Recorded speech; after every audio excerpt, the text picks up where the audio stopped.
¿no? Porque por más computadora diferente que hago, siempre se me cuelga cuando quiero presentar. A ver, ¿se ve? Sí, doctora. Ya, entonces ahora vamos a entrar a lo que es tuberculosis pulmonar, ¿no? Entonces, tuberculosis pulmonar también, mientras estén en el Perú, siempre van a encontrar pacientes con tuberculosis. Esto es lo que es el contenido. En cuanto a la epidemiología, ¿no?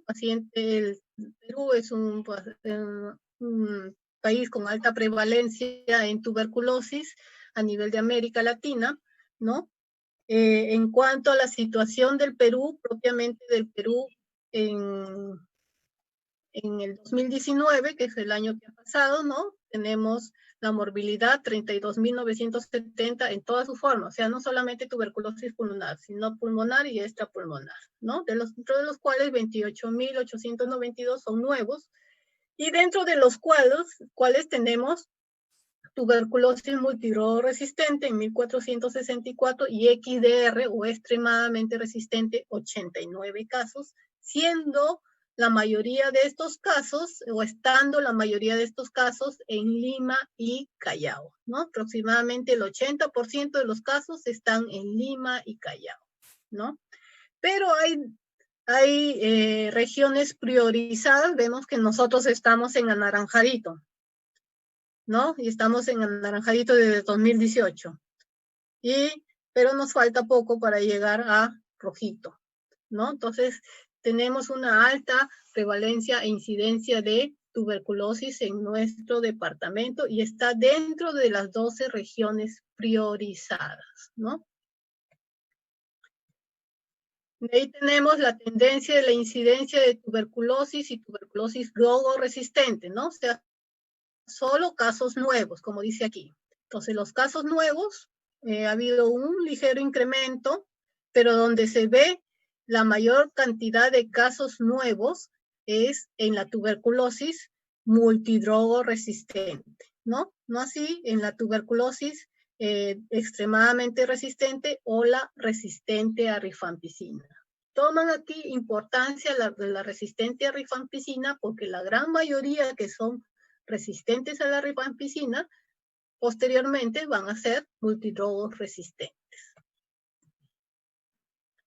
Y dentro de la mortalidad, ¿no? Vemos que en lo que es la multidrogo resistente y la resistencia a rifampicina, o sea, RR, y la XDR, la mortalidad pues se ha mantenido, ¿no? Pero viendo las tuberculosis en todas sus formas, vemos que esto se ha incrementado. O sea, gran cantidad de estos pacientes que fallecen son por tuberculosis sensibles, ¿no? Entonces, eso es en cuanto a la epidemiología. Mientras exista subdesarrollo en nuestro país, vamos a tener tuberculosis, ¿no? Esto lo aumenta lo que es la pobreza, el hacinamiento, la malnutrición, ¿no? Y en países desarrollados y también en subdesarrollados, el SIDA, el VIH es el que ha producido un incremento, ¿no? Y son enfermedades que se relacionan mucho y que algunos debutan con tuberculosis y de fondo tenían VIH, ¿no? O pacientes con VIH que se complican con tuberculosis, ¿no? Entonces, ese es en cuanto a la epidemiología. Ahora sí, ingresando al tema. Por eso es importante que ustedes sepan tuberculosis. Siempre en cualquier lugar, hospital, inclusive ahora en el COVID, muchos pacientes con COVID eran tuberculosis, no eran COVID, ¿no? Entonces, es una patología que siempre va a estar ahí y que no tiene una clínica totalmente definida. Entonces, en la definición, enfermedad infecciosa, contagiosa, curable, generalmente curable, crónica, ¿no? Generalmente es crónica, generalmente. Ya saben que en medicina nada es estricto. Presentación clínica variable y producida por micobacterias de complejo Mycobacterium tuberculosis. Entonces, son bacterias que pertenecen al complejo Mycobacterium tuberculosis, ¿no? ¿Por qué es importante saber esto? Porque existen otras micobacterias de otros complejos que pueden producir también enfermedad muy parecida a la tuberculosis en la clínica, en la radiología y en la baciloscopía, pero que al hacer el cultivo y la identificación del Mycobacterium que está produciendo, no es del Mycobacterium tuberculosis, son otras micobacterias que el tratamiento es totalmente diferente al de la tuberculosis, del complejo Mycobacterium tuberculosis. Y estas patologías por estas Mycobacterium diferentes se llaman micobacteriosis, ¿no? Entonces, por eso es que ponen aquí, producida por micobacterios del complejo Mycobacterium tuberculosis.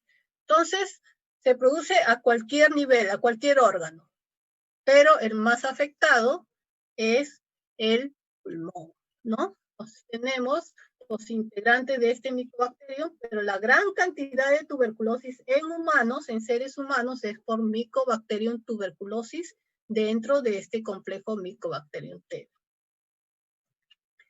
Entonces, aquí está la familia, la orden, ¿no? Como les decía, la gran cantidad por Mycobacterium tuberculosis es en seres humanos. Mycobacterium bovis se veía antes en seres humanos, especialmente cuando se consumía por leche no pasteurizada, pero tuberculosis, lo que es gastrointestinales, ¿no? Se puede ver también tuberculosis en humanos, por Mycobacterium africano y el Caneti, pero en otras regiones como en África, pero son casos inusuales, ¿no? Entonces, el tema que vamos a tratar es tuberculosis pulmonar, ¿no? No vamos a tratar todas las tuberculosis que existen. Entonces, característica de este Mycobacterium tuberculosis, bacilo aeróbico obligado, no es por un lado, ¿no? Su gran cantidad de lípidos lo hace resistente al ácido alcohol, a la tinción Gram, ¿no? E inclusive a ciertos desinfectantes y a ciertos antibióticos, ¿no? Entonces, esa gran cantidad de lípidos en su pared le favorece a este bacilo, ¿no? Crece en presencia de oxígeno, por eso que los pulmones son los órganos más afectados, ¿no? pH 6.8, 7.2, esta es su medida, su característica, bacilo, ácido, alcohol resistente, ¿no? Eso es lo que significa BAR, ¿no? Que es la forma en que lo informan en los resultados de exámenes de baciloscopía. Una característica principal es que su tiempo de doblaje es lento, 15 a 20 horas, y eso hace de que los cultivos convencionales demoren varias semanas en poder ver colonias visibles. Muy resistente al frío, la congelación y desecación, pero es sensible al calor y a la luz solar. Por eso al paciente con tuberculosis, aparte de tener ventilación en el área donde va a estar, también se le sugiere de que ingrese la luz solar, ¿no? Entonces, eso es en cuanto al Mycobacterium tuberculosis. ¿Qué factores predisponentes tenemos para que el paciente se infecte y pueda llegar a enfermarse? Uno, los bacilos viables en el esputo del paciente, ¿no? Y la aerolización del esputo cuando el paciente tose. O sea, mientras mayor cantidad expectora es la expectoración del paciente y mayor la gotita mucho más fina de lo que expectoró, de lo que eliminó en la tos o en el estornudo, ¿no? Entonces, al ser más finas, es más fácil de que lleguen al alveolo. Concentración suficiente de bacilos en el aire, o sea, mientras menos ventilación exista, pues los bacilos van a estar más concentrados en el aire, ¿no? Huésped susceptible, o sea, aquí tenemos las enfermedades que lo inmunocomprometen, diabetes, cáncer, VIH, utilización de corticoterapias, enfermedades autoinmunes, mala nutrición, etcétera, que lo hacen susceptible al paciente de que sea más fácil de que se infecte y se enferme de tuberculosis. Y el espacio suficiente del huésped respirando el aire contaminado, ¿no? Mientras más es la cercanía, pues mayor es el riesgo. Entonces, en tuberculosis pulmonar, la principal vía es la inhalatoria para adquirir en cuanto a la transmisión, ¿no? El 95% es la vía inhalatoria, que puede ser las gotitas de fluye, que son los que se eliminan en la tos del paciente, que cuando se desecan quedan los núcleos de Wells, que son los que van hasta el alveolo. Bueno, la ingestión no tiene nada que ver con la pulmonar, pero el contacto directo, o sea, en personales que laboran con material contaminado, ¿no? Esos son accidentales. Personal de laboratorio que por algún motivo la muestra no tuvo buen cuidado o la muestra se cayó, ¿no? Y hubo contacto, puede ser otra vía por la cual puede también contaminarse el paciente. Pero la principal es la inhalatoria, ¿no? La inhalatoria. Entonces, veamos la patogenia, ¿no? Entonces, la persona inhala estas gotitas contaminadas y se puede infectar, ¿no? Estas gotitas contaminadas tienen que llegar hasta los alveolos y los bronquiolos respiratorios. Pero no todas las personas que se infectan progresan a enfermedad. Solo un porcentaje de las personas que se infectan progresan a enfermedad. Y eso va a depender de su sistema inmunitario, ¿no? De estos macrófagos y su interacción con el bacilo, ¿no? Entonces, el paciente se puede infectar, pero si tiene un buen sistema inmunológico, va a quedar en infección. Pero si tiene un mal sistema inmunológico, va a progresar a enfermedad. La historia natural, que también está en sus barreras, entonces tenemos, botan las gotitas de fluge, se desecan, se deshidratan y quedan los núcleos de Wells donde están los vacilos viales. Esto llegan hasta los lóbulos inferiores de los pulmones, que son las zonas más ventiladas, ¿no? Y en los alveolos pulmonares, van a ser fagocitados por los macrófagos alveolares, pero el Mycobacterium es intracelular. Entonces, el macrófago no lo va a eliminar. Dentro del macrófago, el Mycobacterium hace el intracelular y evitar de que se une el fagosoma con el lisosoma para que se active la inmunidad, ¿no? Entonces, lo que va a hacer es seguir creciendo, se sigue multiplicando hasta que destruye el macrófago, ¿no? Este macrófago infectado va a secretar citocinas, el factor de necrosis tumoral y las quimiotoxinas, que van a originar un proceso inflamatorio local y respuesta inespecífica que es ineficaz, ¿no? Esta es la respuesta innata, la inmunidad innata, ¿no? Entonces, hasta aquí se produce la inmunidad innata, pero que no sirve para destruir al micobacterio. Entonces, este Mycobacterium destruye al macrófago y se disemina, ¿no? Hay una diseminación. Con esta diseminación es donde recién va a haber una activación de la inmunidad celular, mediado por linfocitos T, que en su mayoría son de tipo CD4, pero también pueden ser CD8 o linfocitos, ¿no? Entonces, estos linfocitos T, dentro de los cuales tenemos los TH1, migran hacia la zona, ¿no? Donde ya van trayendo más macrófagos y neutrófilos y van a liberar citocinas activadoras de macrófago, como tenemos el interferón y el factor de necrosis tumoral, que sí están destinados a la destrucción del bacilo, a la eliminación del bacilo, ¿no? Entonces, esta es la hipersensibilidad retardada, ¿no? Y aquí es donde se forma el granuloma. La hipersensibilidad retardada. Entonces, aquí es la respuesta innata y aquí sí es la hipersensibilidad retardada, que es en realidad la inmunidad que sí va a destruir al bacilo, ¿no? Ahora, destruye a un gran porcentaje de la carga bacilar, pero no los destruye a todos.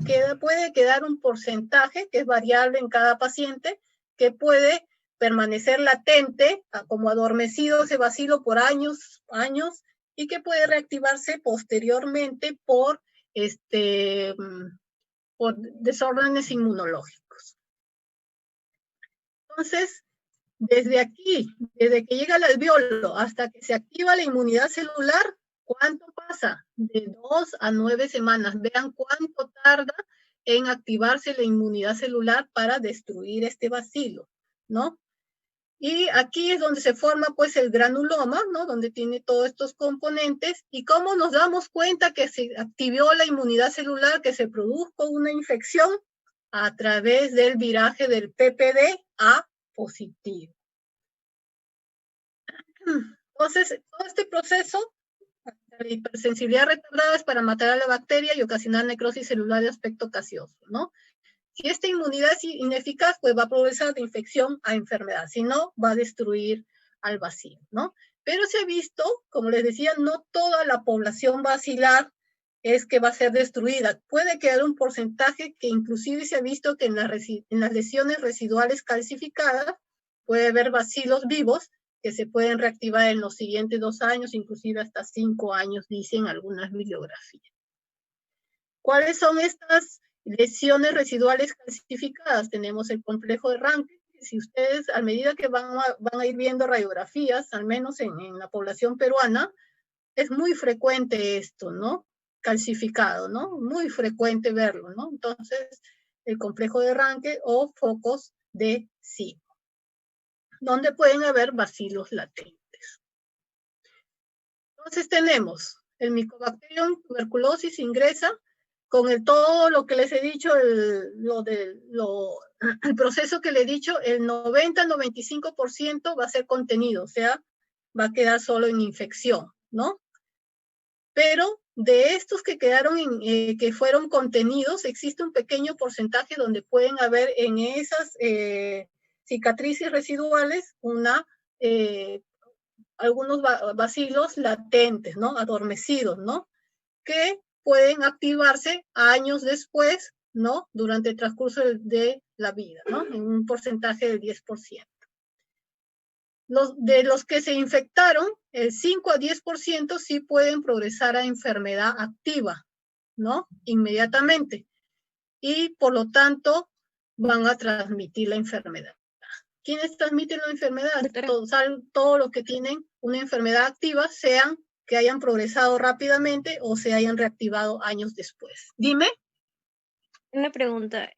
¿A lo que se refiere con 90-95% de contención es a la TBC primaria? Ya, entonces aquí procedemos, sí, justamente. Entonces aquí tenemos. Estos son los que se quedaron en infección, que son el 90-95 primaria. Entonces, esta es la primoinfección o la tuberculosis latente, ¿no? La tuberculosis latente. De los que se infectaron, hay algunos que van a progresar rápidamente a enfermedad, una progresión primaria. Esa es la tuberculosis primaria, ¿no? Y hay algunos que van a quedar con bacilos latentes que se van a activar posteriormente, que es la tuberculosis postprimaria o de reactivación endógena, que pueden tener tanto diseminación hematógena y producir siembras extrapulmonares. Entonces, aquí tenemos los 3 cuadros clínicos. La primoinfección o tuberculosis latente, que solamente es infección, no es enfermedad activa.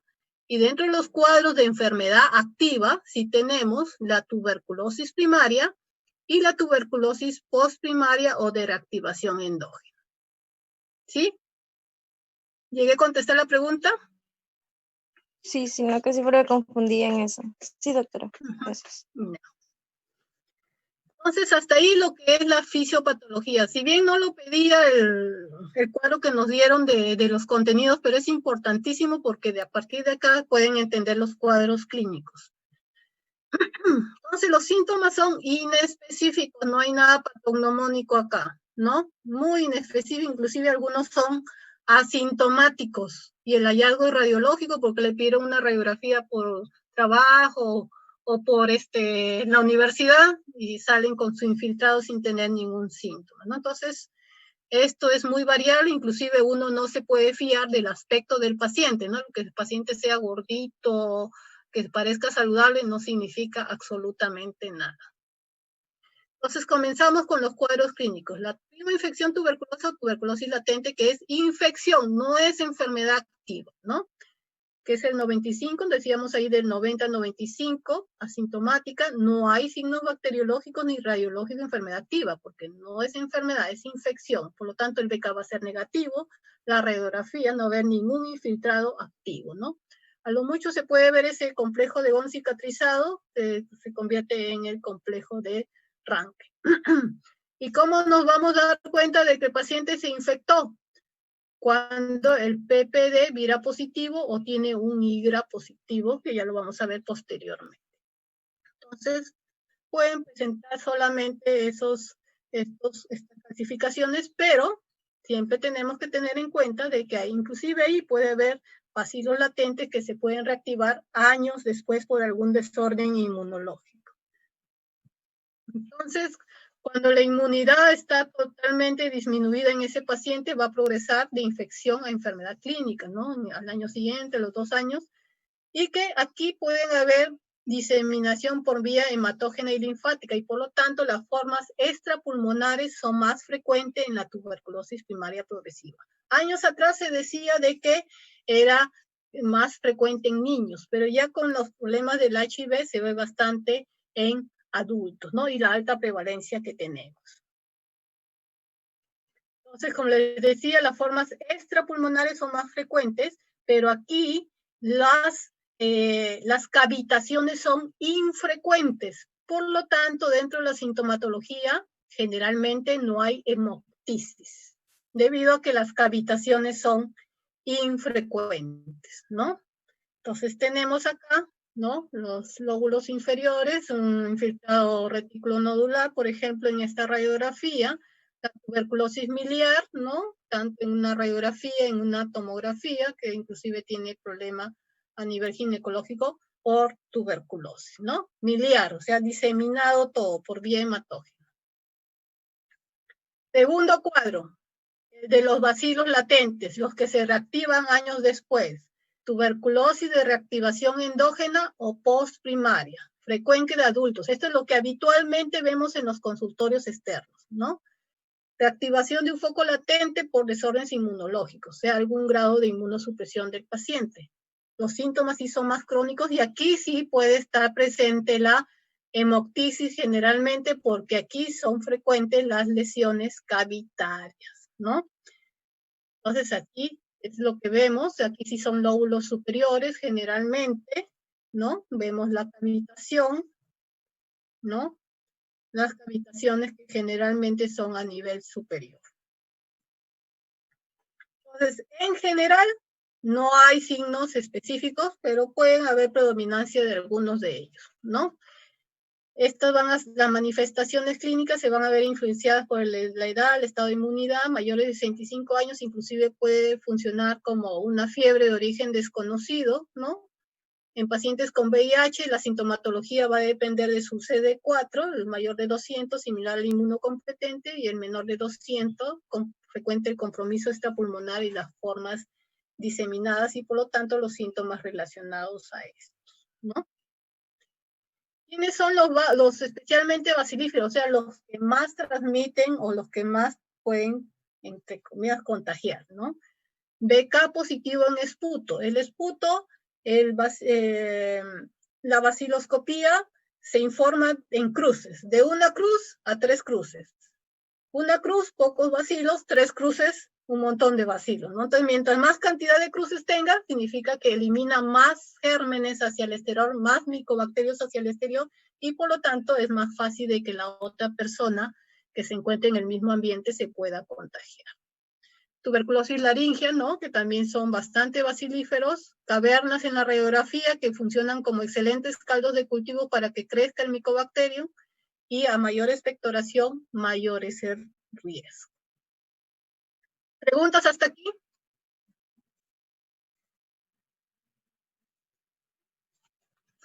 Continuamos entonces. El diagnóstico. Entonces, primero la sospecha, la historia clínica. Aparte de los síntomas, importantísimo los antecedentes de tuberculosis.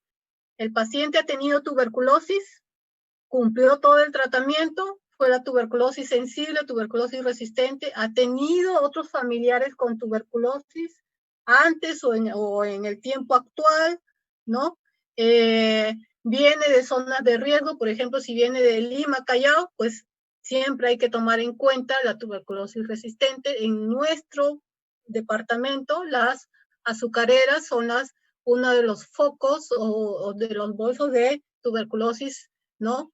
Y uno de los distritos más importantes en cuanto a tuberculosis es José Leonardo Ortiz, ¿no? Entonces, uno va viendo de dónde, de las zonas de riesgo que vienen y aparte los antecedentes de contacto y lo otro, sus enfermedades que lo inmunocomprometen. No lo he puesto acá, pero también eso es importante, ¿no? Entonces, historia clínica a la cabeza, no solamente la sintomatología, sino todos los antecedentes del paciente.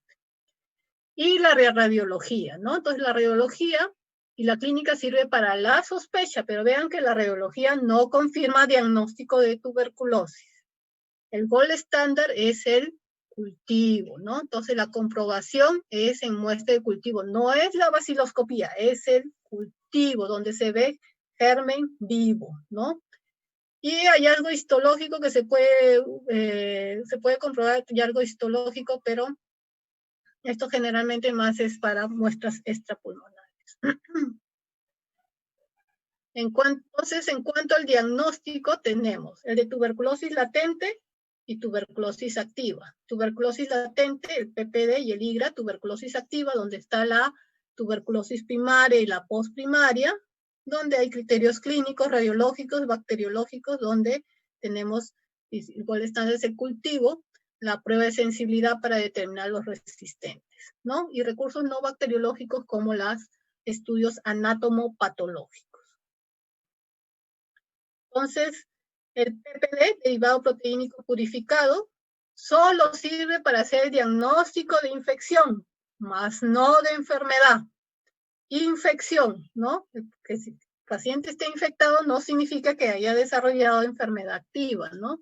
Entonces, tenerlo muy en cuenta porque muchas veces se le asusta al paciente diciéndole de ya que un PPD positivo está enfermo de tuberculosis, ¿no? Y esto pues es muy frecuente, un PPD positivo es muy frecuente en adultos en países con alta prevalencia como el nuestro. No sé si ustedes alguna vez se habrán hecho PPD, ¿no? Sería bueno que se hagan un PPD al menos antes de que ingresen a cualquier centro hospitalario.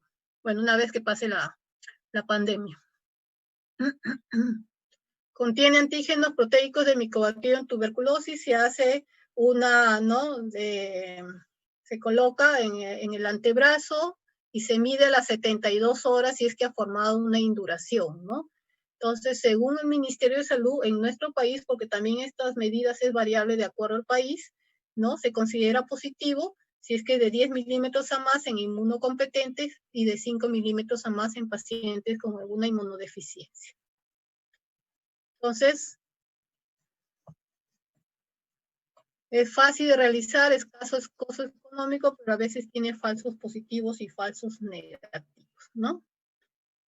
Y el IGRA, que también está dentro de la tuberculosis latente, ¿no? Aquí es con muestra de sangre, resultados en 24 horas más rápidos y no se afectan por la BCG a diferencia del PPD, pero es mucho más costoso. Un IGRA es mucho más costoso que un PPD. Después tenemos ya entrando a la parte activa, aparte de la clínica, tenemos los diagnósticos por imágenes, es un método sensible, pero no confirma el diagnóstico de tuberculosis. Esta debe ser comprobada con estudios microbiológicos. Entonces tenemos diferentes hallazgos radiológicos, ¿no? Generalmente la parte alta de los pulmones son los afectados en tuberculosis en los adultos, ¿no? La presencia de cavitaciones, la presencia de tuberculosis miliar. Aquí tenemos un ejemplo. En inmunocomprometidos muy frecuentemente están afectados los lóbulos inferiores. En niños es un mundo totalmente diferente. Los niños, el diagnóstico es mucho más difícil que un adulto. Ellos generalmente no hacen infiltrados parenquimales. Lo que generalmente hacen es el reforzamiento a nivel del hilio pulmonar por adenopatías iliares, como ven en esta radiografía. La del adulto, las cavitaciones, las cavernas, bronquiectasias, muy frecuente. Entonces, eso es en cuanto a la radiología. El diagnóstico del laboratorio, entonces tenemos acá la baciloscopía, el cultivo, las pruebas de sensibilidad, va a depender ¿qué tanto nos va a ayudar? Va a depender de la calidad de la muestra. Si es buena muestra, va a ser un resultado confiable. Si es mala muestra, pues no lo es, ¿no?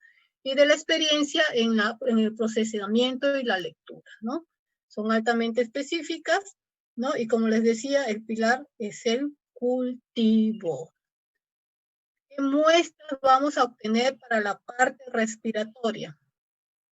Tenemos expectoración espontánea, que tiene que ser seriada, el esputo inducido a través de nebulización con cloruro de sodio de alta concentración, el aspirado gástrico, el aspirado del jugo gástrico, ¿no? Que esto es frecuente adquirirlo en niños, porque los niños no expectoran, no eliminan lo que decimos como flema, ¿no? Sino se la pasan y contaminan su ácido, ¿no? Clorhídrico del estómago. Entonces de ahí es donde se saca la muestra.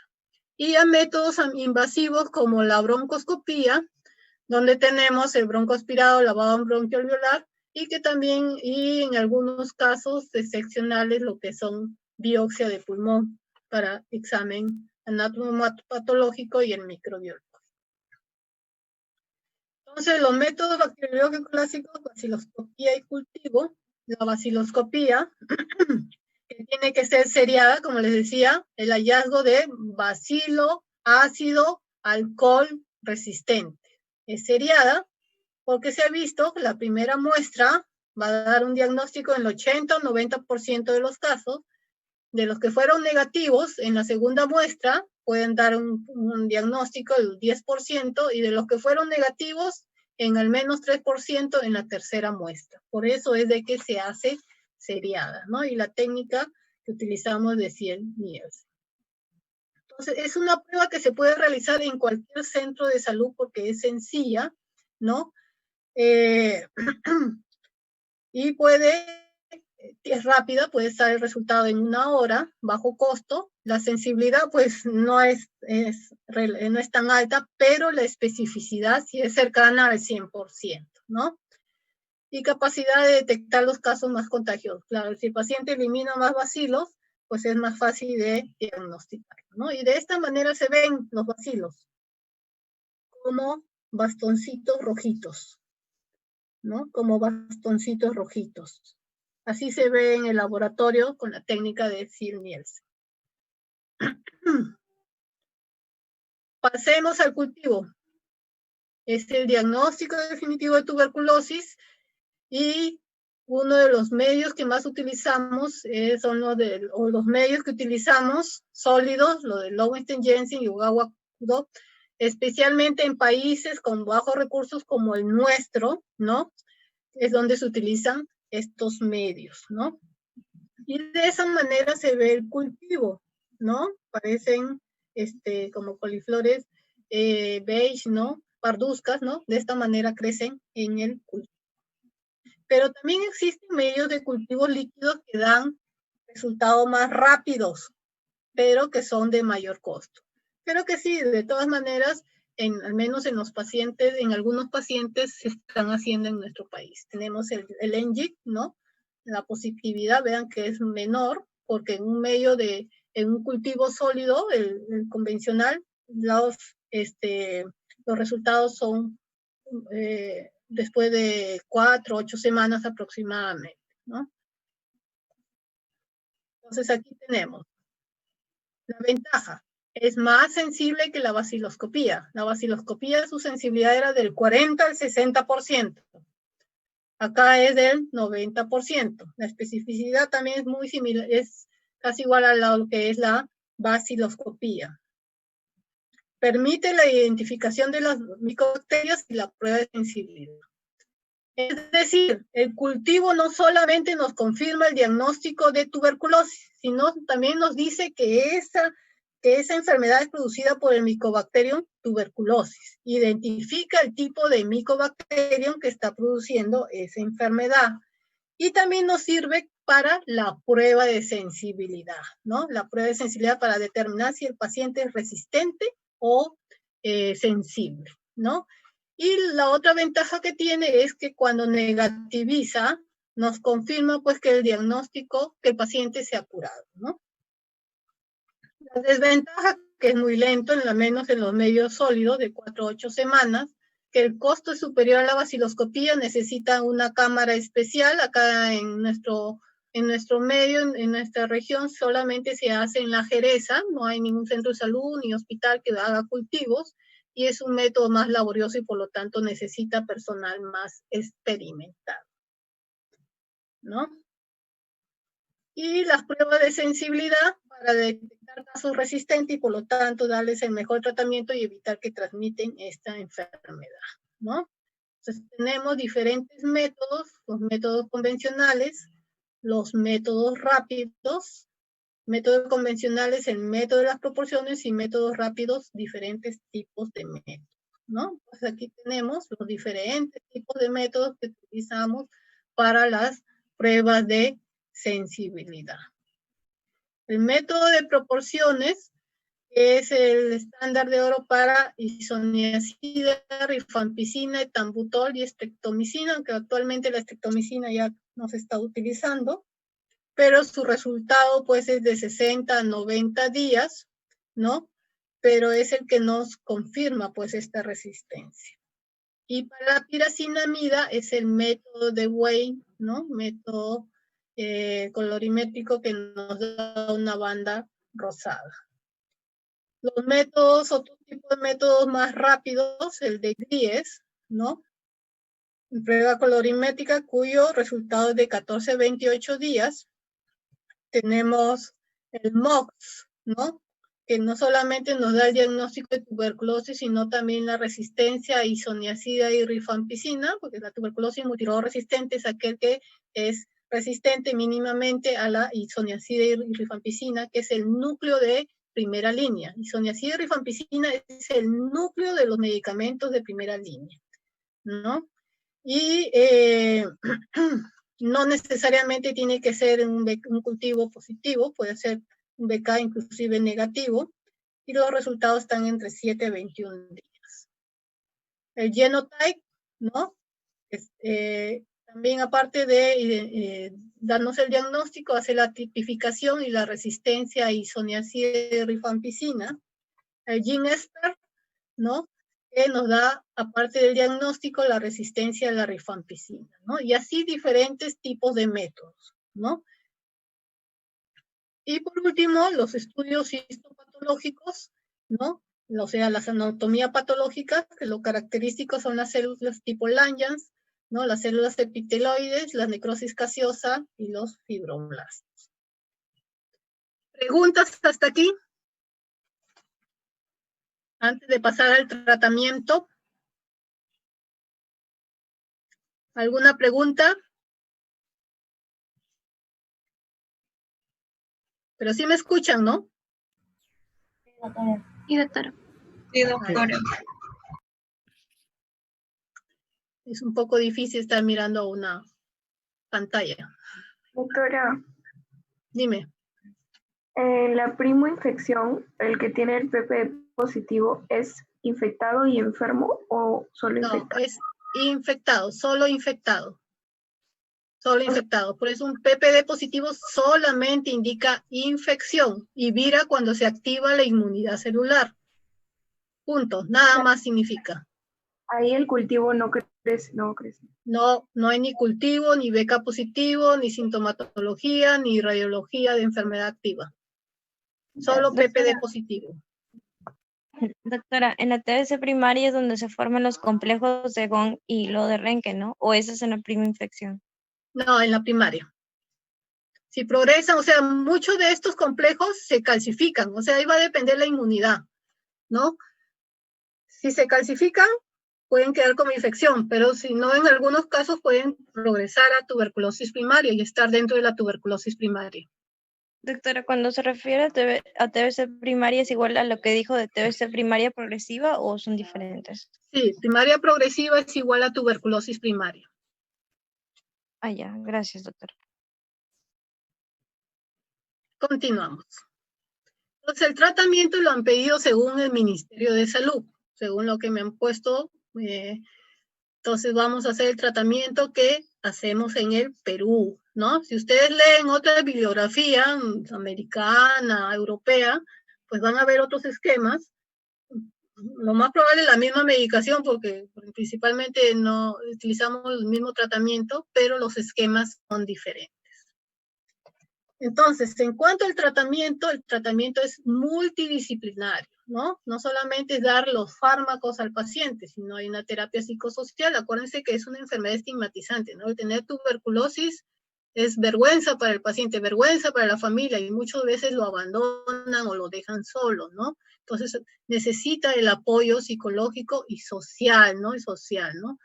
Evaluación nutricional, porque obviamente el paciente tiene que estar bien nutrido para que pueda mejorar. Manejo de comorbilidades, por ejemplo, una principal es la diabetes mellitus. Si el paciente tiene una diabetes mellitus que no la controla, no la compensa, existe la probabilidad de que no se pueda curar de la tuberculosis, ¿no? Entonces es importante el manejo de las comorbilidades, ¿no? Evaluación de planificación familiar, lo ideal es que la paciente no salga gestando durante el tratamiento.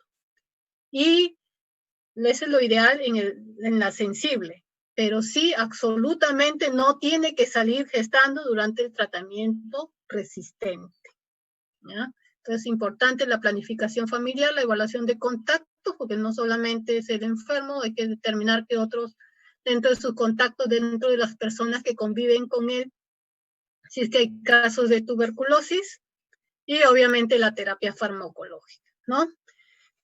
Entonces, dentro de la terapia farmacológica, los tratamientos de primera línea, o sea, para tuberculosis sensible, tenemos la isoniazida, rifampicina, piracinamida y estreptomicina como bactericidas, y el etambutol como bacteriostático. La estreptomicina es la que actualmente no figura dentro de los esquemas. Entonces, esta es la clasificación de medicamentos según la OMS en el 2016, que se utilizan para tratamientos sensibles y para tratamientos resistentes. Entonces, aquí voy a tocar el punto de lo que es una tuberculosis multirodo resistente y una tuberculosis extremadamente resistente.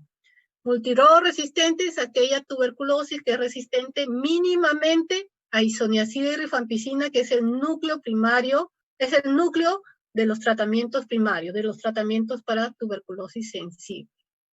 Y la extremadamente resistente es la cual mínimamente es resistente a la isoniazida, a la rifampicina, a uno de las fluoroquinolonas y a uno de los inyectables de segunda línea.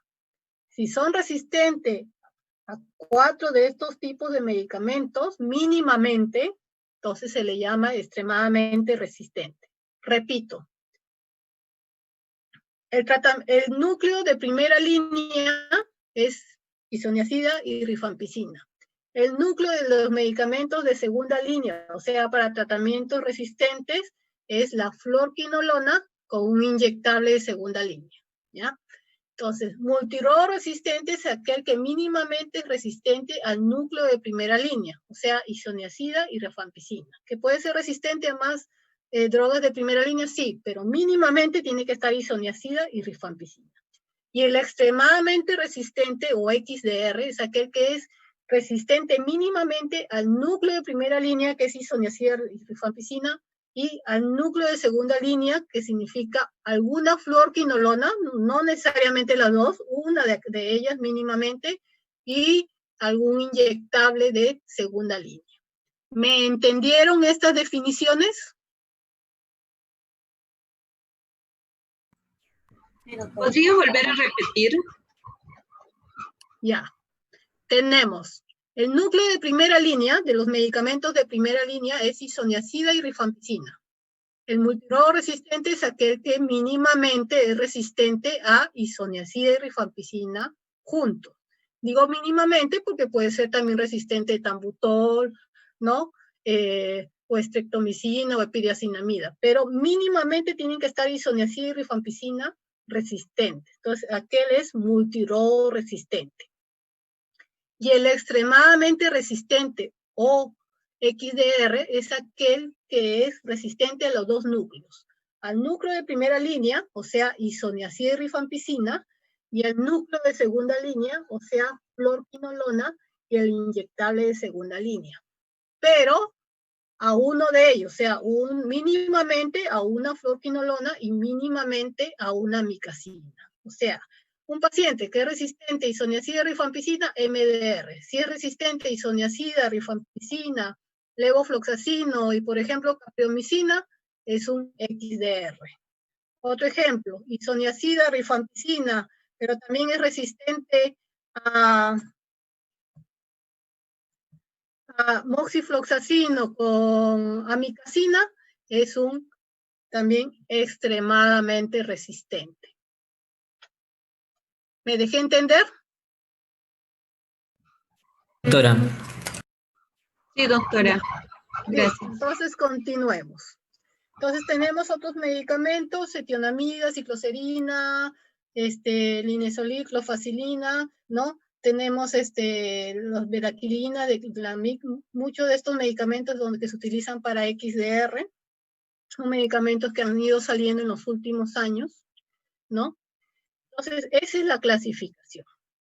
Pero vamos a incidir en los medicamentos de primera línea, porque el médico general lo que toca son los tratamientos sensibles. ¿Qué nos dice la norma técnica? Pero las fases del tratamiento. Estos tratamientos generalmente tienen dos fases. ¿Para qué sirve la primera fase? Que es llamada inducción o bactericida, que es para reducir rápidamente la población bacilar de crecimiento y multiplicación rápida y prevenir la resistencia.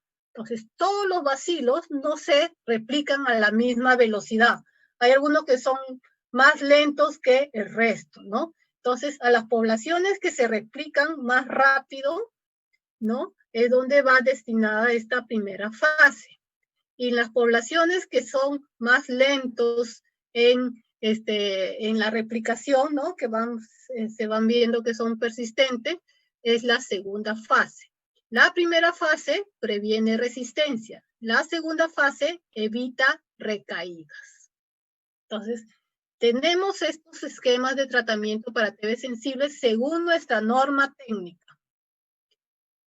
Si el paciente tiene tuberculosis pulmonar y extrapulmonar, sea BK positivo o negativo, va al tratamiento de 6 meses.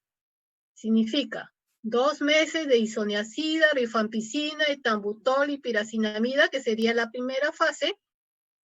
Y la segunda fase, 4 meses de isoniazida y rifampicina 3 veces por semana. Ese es uno de los esquemas. Pero si el paciente tiene tuberculosis del sistema nervioso central, osteoarticular, miliar, ¿no? En conjunto o alguno de ellos, el tratamiento se modifica en la segunda fase, como ven acá. La primera fase es igual, pero la segunda fase ya va a ser 10 meses de isoniazida y rifampicina diario, ¿no? En total, 1 año, 12 meses. El paciente que tiene TB con infección, con coinfección VIH, el tratamiento también se va a modificar en la segunda fase, donde la segunda fase es de 7 meses de isoniazida y rifampicina diario. ¿Se entendió? Sí, doctora. Sí, doctora. Sí, doctora. Entonces, estas son las dosis que nos dice la norma técnica. Lo dividen en personas de 15 años a más y menores de 15 años. Como vemos acá, y este es el monitoreo que le hacen a los pacientes, ¿no? Diferentes tipos de exámenes, tanto exámenes laboratoriales como la radiografía de tórax, como lo que es la baciloscopía, y todo paciente que inicia con tuberculosis sensible, siempre, aparte de hacerle el cultivo, va a prueba de sensibilidad para determinar si es resistente o sensible. Las reacciones adversas, ¿no? Las principales, casi todos son hepatotóxicos, a excepción del etambutol y de la estreptomicina. El etambutol, lo principal son la neuritis, ¿no? Retrovulvar, en la estreptomicina, la afectación también óptica y la parte renal, ¿no? La isoniazida, lo resaltante es las neuropatías periféricas, ¿no? Especialmente en pacientes con diabetes, con VIH, y por lo tanto se le da vitamina B6, la piridoxina, ¿no? Y así los diferentes fármacos de primera línea. Dentro de las complicaciones les he puesto las indicaciones de hospitalización donde están las complicaciones.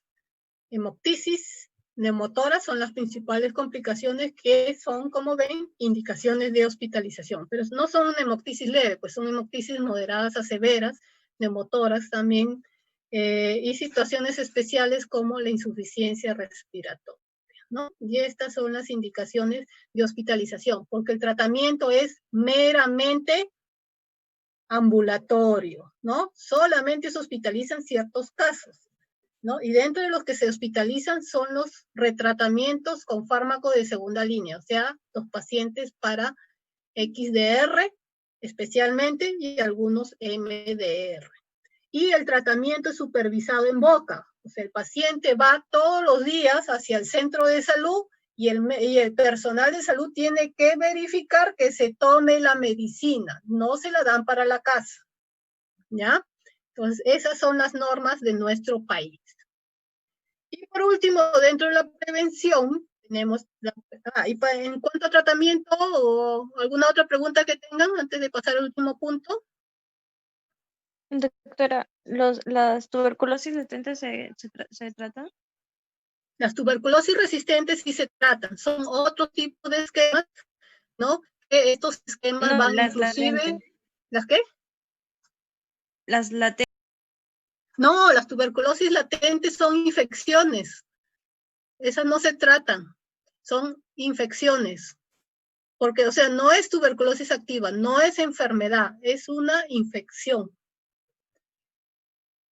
Es una infección y por lo tanto las infecciones no se tratan.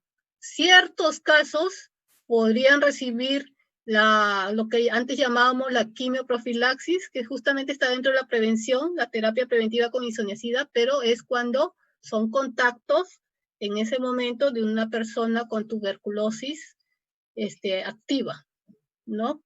Ahí se le da terapia preventiva con isoniazida para evitar que pasen de infección a enfermedad, como vamos a ver de aquí justamente en las transparencias que continúan. Pero en forma normal, en un PPD positivo en un adulto que no tiene ningún contacto, no se tratan, solamente es mantener la buena nutrición y manejar sus comorbilidades para evitar que se compliquen. Entonces, dentro de la prevención tenemos la prevención primaria, donde se involucra todo lo que es la información y educación a las personas con diagnóstico de tuberculosis, también a los controles, establecer las medidas de bioseguridad tanto en el centro de salud, promover la ventilación natural, ¿no?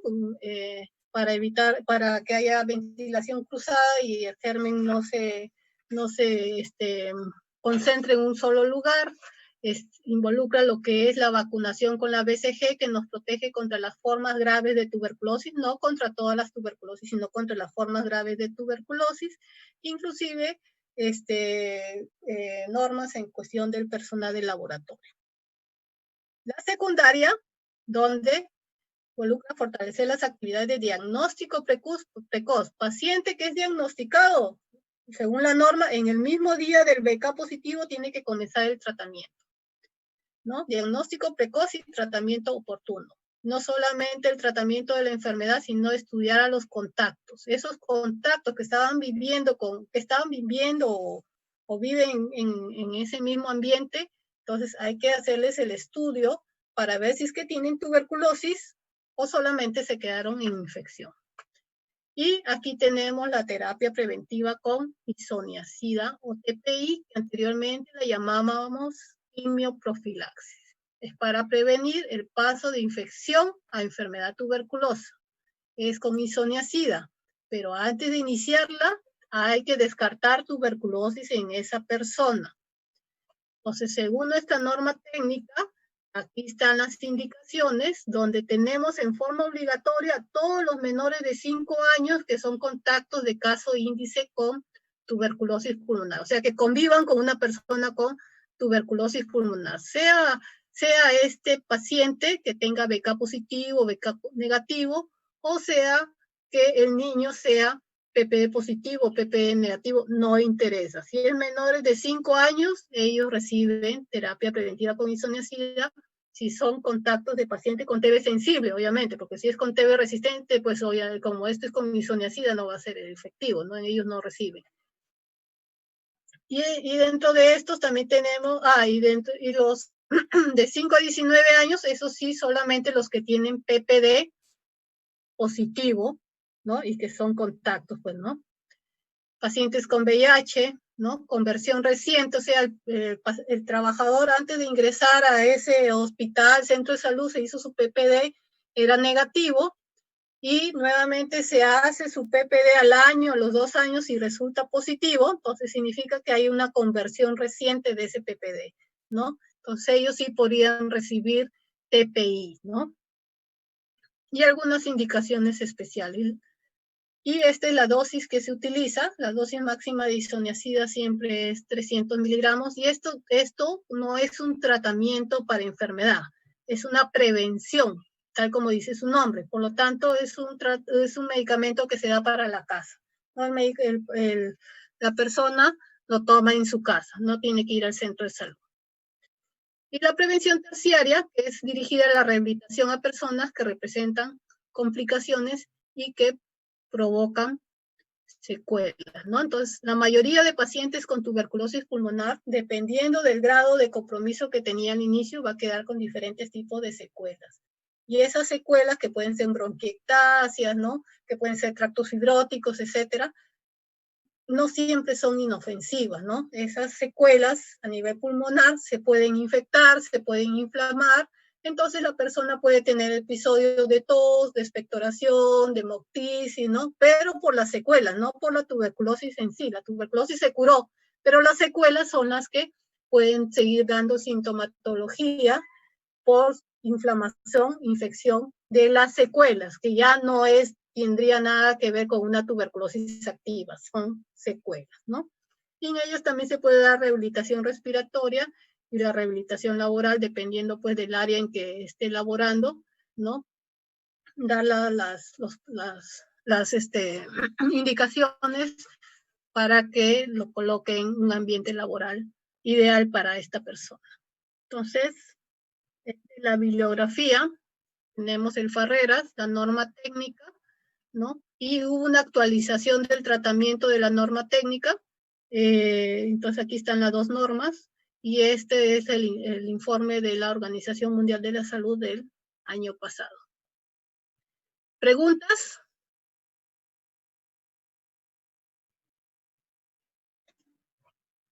Voy a dejar de compartir.